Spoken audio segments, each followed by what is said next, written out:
Hello and welcome to the PocketGamer.biz podcast week in mobile games, where we discuss the week's news and provide some insights. I'm Craig Chapple, head of content at PocketGamer.biz. With me today, as always, is our news editor, Aaron Astle, and we have a special guest once again.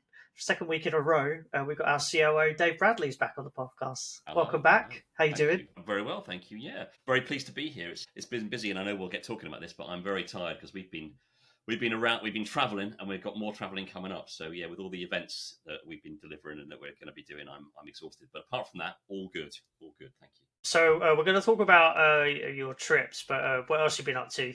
Other than adapting, I guess, to being back. The time zones. Well, we obviously a lot of our businesses with international events. I've been working on that, and we could talk a little bit more about some of those. But also, of course, you know, Craig, I follow the AI scene, so I've been diving into that a little bit. The last few weeks have seen some big developments. Most recently, of course, ChatGPT GPT-5 launched, along with a new Opus model from as well. So there's been some interesting stuff going on there.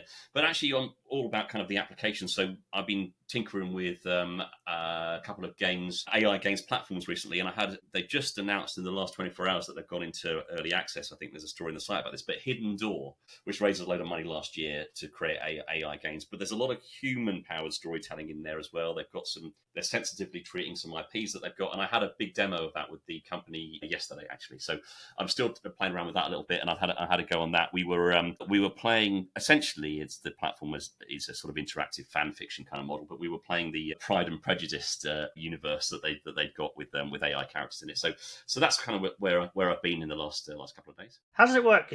So is it like a UGC thing, or is it? No, well, only in as much as you are participating. The closest example I can give it to someone who's not played it is it sort of feels like thematically it belongs to the old era of text adventures, right? But the way that it works is that they generate cards, and the art is all created by humans, by the way. So this is important. This is one of the conversations that I'm enjoying having at the moment. Is although Hidden Door does have a number of AI plugins, procedural stuff, as well as the latest like large language model stuff for some of the summary text, a lot of it is actually hand created. You have these sort of player cards that have for characters and locations that are based on the IP that they're using. In this case, it was Pride and Prejudice, but they've also got like Wizard of Oz and a couple of other ones. The Crow is also one of those too. So they've got some things, and then it creates a sort of scenario for you, and then you've got you can kind of react to situations, and the story sort of expands out of there, and you'll have certain missions you've got to play, and you collect cards which have got kind of characters on them. Some of those have got stats, so it's more, I guess, I said text adventure because that's sort of my go-to comparison, but actually it's a little bit like having a tabletop role-playing game where the computer is the dungeon master, but because it's using AI models, it's able to react more reactively than something that was pre-scripted, essentially. But you're given a set of cards and locations and things up front that have been created by human storytellers. So that's interesting. Yeah. So you might start out and you can choose from a number of scenarios, and you might say, right, obviously I want to play Pride and Prejudice as it was written by Jane Austen. There are other variations too. And then you choose a character and you get a set of cards, and it will send you a scenario, and then you can either type in what you want to do, or it will give you some choose your own adventure style options. But then as you go along and you collect cards and you maybe get a little bit more flexible, it has to kind of on the fly create scenarios for you and stuff. So that's how it plays. It's in early access as of this morning, I think. So you can go and try that. But yeah. Does it include Pride and Prejudice and zombies? Well, interestingly, there are a number of things that you can do to Please unlock. Say yes. It doesn't have that IP, but what it actually has it has Pride and Prejudice and vampires. So in my head I was like, I bet this is what it's going to be. You can unlock the option to play it as a kind of vampire fiction. So yeah, that was interesting. So that's something that I've been tinkering with. They know the audience. Yeah, right. Very good. Right. Thanks, Dave. Aaron, what have you been up to? Yeah, not a huge amount this past week, to be honest. It's been a bit hot to really do much. You're still in the space after you finish Xenoblade? Yeah, I am. It's been a couple of weeks now, but just to catch up to speed, Dave, I was playing Xenoblade X, which just completing the story campaign took me about 115 hours. It's value for money. Yeah. So that was good, but I'm kind of in a weird sort of uncertain phase now of needing to pick my next major investment, and not quite sure what to do with myself. But I did go and see X-Men 1 and 2. They were re-showing them at my local cinema for the 25th anniversary of the original. So yeah, it was good to see those. I was a toddler when they were out, so I didn't see them at the cinema originally. But yeah, two is still very good. That's probably one of my favourite superhero films. Yeah, X-Men 2 is great. Well, keeping on the sci-fi food there. So for me, I was very excited for Alien Earth this week. I don't know if I mentioned on the podcast last week. I'm a big Alien fan. So that night, I wasn't planning to do this, but I watched the first Alien film beforehand. And then I stayed up until 1 a.m. to watch the first 2 episodes of Alien Earth. Okay. So I'm a big fan. And I've heard, obviously, the reviews are like glowing about it. One review said it's like the Andor for Alien, if you want an idea of what it's like. That's high praise. I'm not sure I agree yet, but then you have to let it. It's 2 episodes. I don't know how many episodes it is, 8 or 10. We'll see how it goes. I thought it was okay. And I'm a sucker for these. Like, I will watch them. Without spoilers, the new monsters. This is part of the whole pitch. This isn't a spoiler, but the whole pitch is like there's like new monsters on board this ship, right? And so that stuff is really interesting. They do that really well so far. And then there's the first thing you'll see. So it's not a spoiler. Literally the first opening text is just lines about like synths, which is obviously a big part of the Alien franchise. So that the stuff they do there is really interesting. The thing I'm not sure about currently is the xenomorph. And again, without spoilers, it's like the nature of the xenomorph. Like, what is it? So are you creating a slasher film or like an interesting horror monster film? And I'm just not sure they understand the nature of the xenomorph from the first 2 episodes. So this could all be answered, could all change. At the moment, it just feels a bit strange. I guess this sounds like this is so nerdy for me to talk about it that way. Very nitpicky. Anyway, that's a really long explanation on our games podcast. Cool. We'll jump into it as always. A few shout outs. Mobile Games Awards coming up on August 19th. So that's next week. By the time you hear us in a few days, that's on Tuesday nights. If you haven't got a ticket, I think there might be some still available. So if there are, please grab some if you want to join us. And then on Wednesday, August 20th, there's Pocket Gamer Party in Cologne as well. And then later this year, we've got some events. So PTC Helsinki on October 7th to 8th. And PTC Aqaba, November 8th and 9th. We've got some other events. I think we were to announce them now. We absolutely are. Yeah, they're not secret. As of the time of recording this, tickets haven't gone on sale for these events, but they are not a secret. We can absolutely talk about these. So there's South Korea is coming end of October, and then Gran Canaria. The Canary Islands, yeah, absolutely. Canary. It is in Gran Canaria. The capital of the Canary Islands is split between Santa Cruz and Tenerife and the Las Palmas in Gran Canaria, and we are in Gran Canaria for this first one that we're going to do in the region. So we got plenty of events coming up, and of course, January next year we'll be back for PGC London, the big one. Right, so I say we'll jump into it. Dave, you've been travelling and you've been to China, so please let us know how that went. We obviously had a show out there and what you learned out there. It was a great event. So this was our first event in mainland China. In fact, in 2019, you may remember Pocket Gamer did a conference in Hong Kong, but this was our first event in Shanghai. Really interesting for me. First time I've been to mainland China. The week at the end of July, start of August, was very busy in Shanghai for the games industry. There was the consumer event, ChinaJoy, which I understand had a record number of attendees at it. It's over across the course of the week, it had like 400,000 people at it. I mean, it's a really big event, and certainly I think if you've never been to China, of the level of like Gamescom for the consumer area, in fact, possibly even a fraction bigger than that now, like I said, a record event this year. But around that, other events clustered, including an event called CIGDC, which is the Chinese International Game Developers Conference, which there was a big international business contingent at, and then ours. So on the 31st of July, there was Pocket Gamer Connect Summit Shanghai. And this is the first time we've run a summit, as we call them, which is a one-day event. So if you're familiar with like Pocket Gamer Connect London, it's a 2-day event. And this was a distilled, focused version of that. Took place in the Pudong region of Shanghai, really modern part of the city. And it was really well attended. I mean, I'm really pleased. We had hoped for this first event that we might attract 500 professionals from the games industry, and we definitely broke through that. I mean, it was more like 630 or something. So we're in terms of putting a footprint there for people to attend. I think we did a good job. There was some interesting topics that came out of our one day event. I mean, it was our it was a bilingual event. So it was very much about East meets West, West meets East. There was Chinese content, there was English content. And like some of the hot topics were, generally about entering into the Chinese market. It's much more open than it was. You may remember 5 years ago, it was almost impossible to launch a game in China. It's still recommended that you find a local partner for a whole bunch of reasons, but it's much more open and they're much more interested in international development. So a big chunk of our event out there was about how to get your games into the region. And I should say, big shout out to our partners that we were working with on this event is My Games, which is a sort of Finnish and Chinese company, really worth exploring if you want to publish a game in China. So we did that. But around that, there are a number of things. So kind of culturally, we talk quite a lot about how Chinese stories in games are a great way for kind of, if you like, sort of soft cultural power. Things like Black Myth, of course, was a successful game from the region recently. And so there was a little bit of an interest in that and that kind of storytelling. But also there was a great deal of interest in kind of Western games going into China.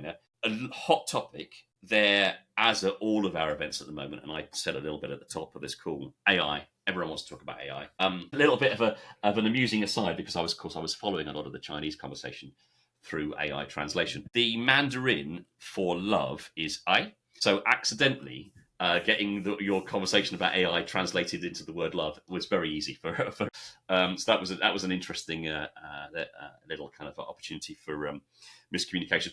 But yeah, AI is a kind of a globalization driver, and as a mechanism that is interesting to people that was there. So we talked about that. A lot of it was about community. One of the best talks that I saw there was actually Supercell. So Supercell's community manager attended from the kind of west to east part of the day and spoke at length about how you mobilize a community, how you stay in touch with the community, how you grow a game over the years through interaction with the community, and the importance of a game developer being authentic and about community managers going where the gamers are, like on Discord, for instance, and interacting with them in a natural way. I had the most number of questions of any of our speakers, I think. My recollection was on the ground. Really interesting talk, and that went down very well. So yeah, so that was our event. We followed it. There was a big VIP dinner in the evening. We took a number of people out to a historic restaurant in Shanghai that's been there for 120 years or something, and enjoyed some dim sum and all that. That was great. So really interesting week. The other interesting observation I'll make as well. ChinaJoy was interesting too. Lots of international. They were launching a number of international kind of development funds, which is great. But ChinaJoy, which we went to on the Friday, went into that event itself, and I braved the consumer areas of that. Which is great. Just for like context, then how big is ChinaJoy compared to like a Gamescom? So I think they vie for which is the biggest. I think this year. And again, remember, Gamescom in next week, so I'm expecting Gamescom to be bigger than ever. Right now, I think that ChinaJoy was a fraction bigger than Gamescom usually is. My understanding is. And so that's yeah. Well done for braving the consumer hall. A number of halls. And all the things that you'd expect, like loads of cosplay, right? Loads of really big activations in the hall, big booths, and some brand names that you'd recognise, right? So Sony PlayStation had a big booth there with a big construction. Blizzard had their own stage. But what struck me, and where I think this is an interesting thing for me and for us to realise, and why events like this are important, is that I saw so many games that I had never heard of that were super popular, like people queuing up to play games that I had no idea what they were, like brands that were clearly spoke to a lot of people, that people were there and they were cosplaying at, and I could not identify them because, it's just, there's a market there that is unfamiliar to me. And that's, more for me, no doubt, but what it obviously shows is there's a lot of gamers and gamers there that I need, that we need to learn more about. So that was interesting for me, just to encounter loads of like communities, games communities that were just unfamiliar to me. But really big, really interesting, yeah. And ran for several days across a number of halls in ChinaJoy. And now I feel a little bit more prepared. We're definitely going back next year. So next July we'll be back with one of our own events, and I'll be better prepared for ChinaJoy. I'll try and make it there next year. Yeah, you should. You'd enjoy it. I think it's a very, very, very big, very thrilling event. Some interesting things that you said there. One of the things that you said there was like games that you've just not really heard of, but that are really big. So I guess, I feel like in general around the world you see that anyway. Like you think you know a lot about the industry, which we all do, but like for example, I think we spoke about a few weeks ago. I put it in the newsletter. Like UGC, for example, we all know of Roblox and UEFN, but could we name like the top 5 Roblox games? Interesting, yeah. Right. Right. can't really, or if you could, I suspect you'd struggle. And certainly to name more. And then I remember having this conversation like 10 years ago, even as well. It was like, back then, it was like, all these games, but then there's actually like these MMOs, some games on browser that have like at least hundreds of thousands of users. Right. That you just really never have heard of, but they actually have really active communities. Yeah. And exactly. so I imagine it's kind of the same in China. One is because it's like a unique market, right? So there's games out there that won't have been even launched internationally, but there might be a few that have some sort of presence abroad, but there's so many games that even games with big audiences, they kind of somehow fly under the radar. Yeah, exactly. I mean, there's the language barrier too. Many of these games perhaps only release in Chinese. And also, you can't play every game. Gaming is as diverse as television, right? It means different things to different people and what they experience. And so you can't play everything. And so, maybe I'm just not in the right demographic. But it was very interesting to see such, and also quite heartening as well. Like there was a lot of love for games, and it was really good natured and well intentioned as well. There was a lot of passion for a variety of games. I mean, for instance, there was a really big indie area in there as well. I think that was actually put together in partnership with the Game Connection crew, who we know from events around the world. They worked with them, and there was a big indie area and so it wasn't like it was all Black Myth Yukon type games that that stood out. It was all kind of levels of the gaming ecosystem. Yeah, an interesting one to attend, and I think it's definitely, considering how big the Chinese games market is. I mean, remember, it depends who you speak to, but it's round about a little bit under $50 billion is in China, the Chinese games market, which means it's a quarter of the whole games industry globally. So I think you kind of, and that's of everything. And in terms of like players, it's America and China between them make up half the games industry, don't they? So it's absolutely a market that you have to be interested in. And I think there's nothing beats going and seeing it live on the ground. I thought Shanghai was actually a really good entry point. As someone, I obviously don't speak Mandarin, but it was really accessible to get around. The metro was really easy. I mean, it was really easy to navigate. All the halls and the convention centers and things we went to had signs in English as well as Chinese. Everyone was very used to using AI translation, if there wasn't live translators available, and they had live translation at the CIGDC, which is great. So I thought it was not as intimidating as I was expecting as my first time visit to mainland China, and very interesting. So I think next year, very much worth people going along who are interested, maybe making their first port of call, the Pocket Gamer Connect Summit that we'll do out there, because that's a nice soft landing for when you arrive. A question I have for you is that, so before the event, there was an announcement that, so in Shanghai, I think they're trying to make it easier to get a game license to launch in China if you're an international publisher. Because at the moment it could take, is it like 6 to 9 months or something? It used to take like 2 years or 9 to 12 months, something like that. So it takes a very long time. But so when you were there, you talk about these games you don't really know, but was there much like international presence? I wondered if you saw that at the show, like they're bringing people in, or is it just very China focused? I saw a huge international focus, obviously at our own event, but also at the CIGDC Joy. There were international companies there, like I mentioned PlayStation and so on, but I would hesitate to make a definitive call based on what I saw, because I didn't make it to every single corner of the hall. There were like there were 8 different halls, and I didn't see all of them. So for all I know, I could have turned a corner and seen Valve or something there. I saw somewhere that Spencer from Xbox was apparently walking the halls checking out the games. I saw a report online. So it's obviously attracting people from all over. There's definitely international outreach was definitely a theme of the week, if not at the consumer part of ChinaJoy, then certainly in the business areas. For instance, at the CIGDC, one of the key parts of that event was that there were delegations there speaking to Chinese developers from France, Japan, Korea, Britain and others. And so there was definitely a kind of sense that the kind of overseas outreach flow both ways, which was important. There was also, they launched, I'm just looking over here because they launched the Shanghai Games Industry Special Fund. So there was an investment, there was a big launch of an investment in talent and R&D that was a theme of the CIGDC as well.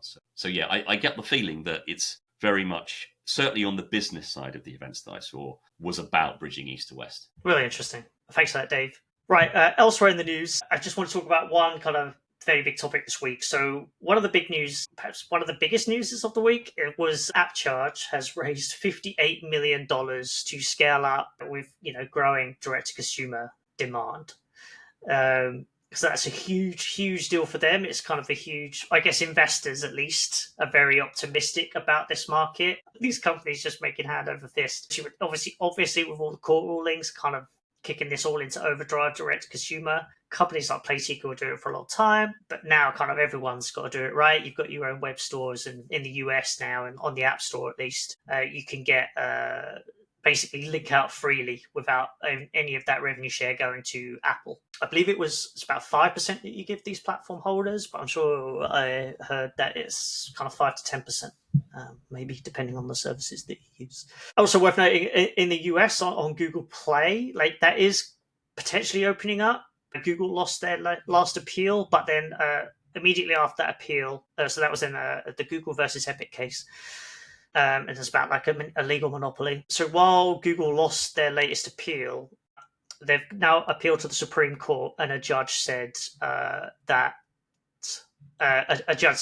put a stay on the order basically until it's all kind of resolved. Anyway, some context, I guess, why it's going big. And then obviously the build up to Gamescom, like what good timing for them. I guess it's quite hard to time a funding round ahead of Gamescom. It's a good thing to go in on, right? When all your clients are going to be there. Xolo is obviously going a bit ham on all their announcements. Like last year, one of my takeaways was I could see them literally everywhere. I felt like if I closed my eyes and just having Xolo branding on the inside, absolutely everywhere, and they'll be doing it again this year. Yeah. So I remember, Craig. I had met some guys. I won't say who, but I had a meeting in the hotel lobby in Gamescom, just a little way away from the centre, and we were kind of talking about who's making money at the moment and where the money is in the industry. And we sort of turned around and there was a massive Xolo banner all around the lobby of this hotel. They clearly were sponsoring some activity in the hotel. Like, oh right, okay.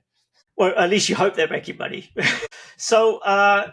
In last newsletter that I thought I would go through on the podcast, I decided to kind of take a look at how much publishers are actually earning through their direct-to-consumer practices. So public companies have been releasing their financials lately, and a lot of them are pretty open on the figures that they make. Some are not, but they're very optimistic. Playtika, which I mentioned, has been doing this for a long time. They've raised their revenue share target for DTC from 30% to 40%. That's their long-term target. I'm not sure how long-term that is. It said that DTC sales had increased by 1.3% year over year to about 176 million in Q2. And then during that quarter, 25.3% of their revenue came from their web stores, which actually, there's context to this potentially, but actually that's actually down as far as revenue share. So the sales is up. Revenue share is down from nearly 28% a year earlier. So if their target's 40%, I don't know, it's kind of strange. I guess that's the power of how much money they could potentially be making from that, right? They obviously acquired like Superplay, so maybe that kind of takes up that part of that revenue share. MTG said their DTC revenue, but it included browser, accounted for 24% of sales in Q2, which is up 19% year over year. Worth also noting that they did acquire Plarium, and I believe Plarium, I don't think it was public at the time. I'm thinking of years ago. But anyway, I believe Plarium, like they made a lot of money outside of, because they have their own platform for Raid. They made a lot of money outside of revenue share, is what I heard. Storefront Group, DTC apparently accounts for 39% of total revenue. That's up 34% year over year. SciPlay, 18% of Q2 sales came from it. And then elsewhere, like EA Zynga were talking it up. Strauss Zelnick, CEO at Take-Two, said they see ample runway for further growth in this area. EA's CEO and CFO kind of alluded to plans to expand there. So everyone's talking about it. Other companies that I mentioned, like 10 Square Games, talking about it. AppLovin was actually asked about it, and the CEO, Adam Ferrugi, on their investor call, had an interesting comment, which was he basically said he thinks it will take longer than people might think to actually, this was more to have an impact on AppLovin specifically, but to actually enact these kind of strategies take a lot longer than you think, even though they seem to be doing pretty well. He said large companies tend to move really slowly and tend to operate in fear of the big platforms. But he said in 1 to 2 years, it could have a material impact on businesses. So, yeah, really interesting kind of how that market's growing and how everyone's really open about it. And to the point where he says that big publishers are afraid of platform holders, I do think that is still true. But also, there is an element of 5 years ago, we spoke about this before, no one would speak out about Apple. I've had people, like when we did our Mavens stuff, they come back to me and go, I can't talk about that. or just ignore it. And then now, I think people are actually much more open to being like, what is this? And actually, in some of these investor calls, I think even Frank Jabot in that, and he had there's an interview recently, and he was talking about, openly, actually, maybe their revenue share, 30%, isn't actually value for money. So, yeah. Lots going on in DTC. I'm sure there'll be plenty more next week at Gamescom about that. No, it's an interesting space. Absolutely, it is. I mean, like you seeing a lot of news about it. It's a hot topic. It'll be a hot topic in Pocket Gamer Connects Helsinki as well. No doubt. I think it's it's as you say, very interesting about how people are more willing to speak out against Apple that they weren't before. I remember those times when they wouldn't. But yeah, that's interesting. And you putting some texture and some numbers on that is actually is fascinating. So thanks for that. Really, really interesting market. So we're going to close out with we've got one more story. Aaron, what have you got? The one from me this week is about Sega's financials, which have just come out. The company made about $550 million in the first quarter of this fiscal year, which was down 23% year over year. Notably, actually, they highlighted Rovio, who of course they now own. Apparently, Rovio performed weaker compared to expectations, and they noted that Rovio's due for a major update and a strengthening of its mainstay title operations over the rest of this year, which so I guess doesn't sound great from Rovio right now. Interestingly, overall, Sega's free-to-play sales grew by 5% year over year, so they represented almost 80 million of the net sales that the company achieved. Persona 5, the Phantom X, went into it had its global launch during Q1, and apparently that was stronger than they expected as a launch. And other pre-established free-to-play games generally met expectations. So it said that includes PC stuff as well as mobile. But yeah, I thought it was quite interesting that while Rovio hasn't performed as well as they would like, their free-to-play kind of segment as a whole, like Sega's free-to-play, has actually grown a bit, which I just think is quite a curious result, really. Their full game sales actually declined. They fell by about 24% year over year. So the full game sales ended up equal to free to play revenue for the quarter, which is also quite interesting. But yeah, it'll be kind of interesting to see from here whether Rovio turns things around, how free to play maybe continues to grow beyond how their kind of full game sales do. As I say, at the moment they've kind of leveled out with one rising and one falling.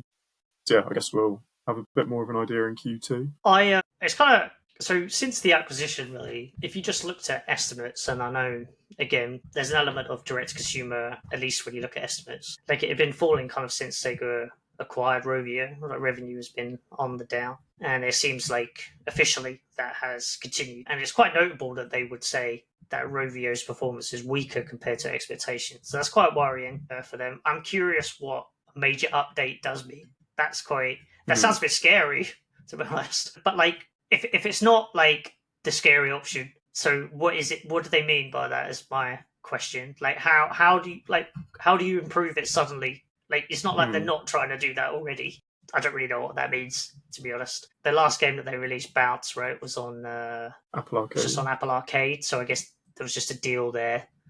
So it sounds like they need a new game to launch. And they've got Sonic Blitz, I want to call it, in soft launch. Maybe that'll do all right, but we'll see. There's some exciting stuff going on for Rovio, right? They've got the film coming out at some point, and they still make a fair bit of money. But hopefully they can turn that ship around, and hopefully that partnership kind of finds its feet, because obviously Sonic Rumble was delayed for a long time. It's still coming out this year, right?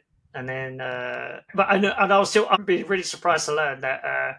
I just assumed it was Rovio making it, and then we did that interview. Yeah. It was they're doing the platform side with Beacon and maybe the live ops, but not actually making the game. Which you buy this mobile company and then you do it, and then Sega does it in house elsewhere. Wow, that's interesting. We'll see how that all unfolds, but good luck to the team. Right, so that brings us to the end of the week in mobile games. Once again, I'm glad I remembered the name of the show. Thank you very much, Aaron, for being on the show, as always. Thank you, Dave, for joining us for your second time. Yeah, thank you. Great to catch up with you guys. Thanks so much, and really interesting to hear about your trip to China. And we're doing this every week now. We'll talk about trips. I'll be doing Germany next week. Yeah, do Germany next week. And hey, I didn't even tell you about Tenerife because I went on a scouting mission for Pocket Gamer Connect's Canary Islands, didn't I? So yeah, we'll have with Helsinki, Korea, Aqaba, and Canary Islands coming up. I'm sure there'll be a few more of these conversations in there. It's turning into a travel podcast. It is the travel log. We should open a travel agent. That's the next line of business for us now. Right. Thank you, everyone, for tuning in, listening. Hope you enjoyed it, and we'll see you again next week. Have a good weekend. Goodbye.